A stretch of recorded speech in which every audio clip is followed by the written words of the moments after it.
isang injury sa basketball court. Ngunit nauwi ito sa panibagong mainit na usapan sa social media. Matapos ma-injury si Kiefer Alas sa kanyang pinakahuling laro, muling nabuhay ang mga diskusyon kaugnay ng trahedyang kinasangkutan ni Rene Bobet Baterbonia. Ano nga ba ang naging reaksyon ng publiko? At bakit muling naging sentro ng usapan ang pangalan ni Kiefer Alas? Alamin natin.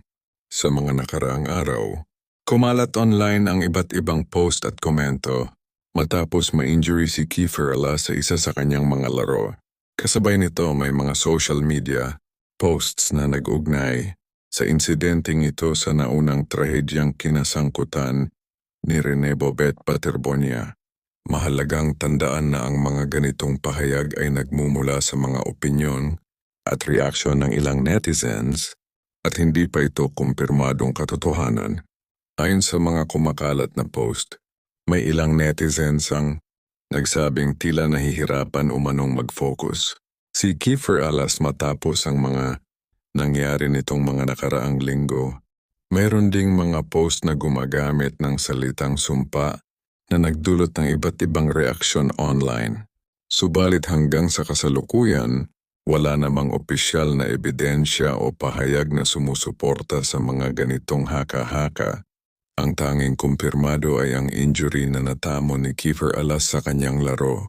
Samantala patuloy pa rin ang panawagan ng pamilya ni Rene Baterbonia para sa katotohanan at hustisya.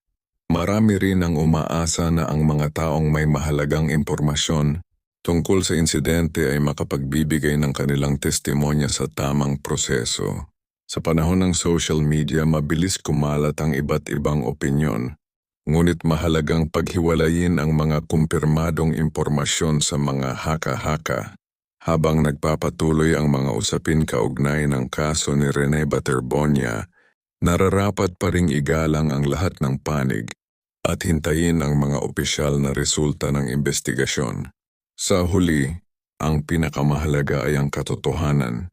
Naway gumaling agad si Kiefer Alas mula sa kanyang injury. At kasabay nito, patuloy na makamit ng pamilya ni Rene Baterbonia ang hustisyang kanilang hinahangad sa pamamagitan ng tamang proseso.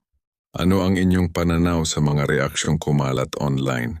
Ibahagi ang inyong opinyon sa comment section, ngunit panatilihin nating maayos at may paggalang ang ating talakayan.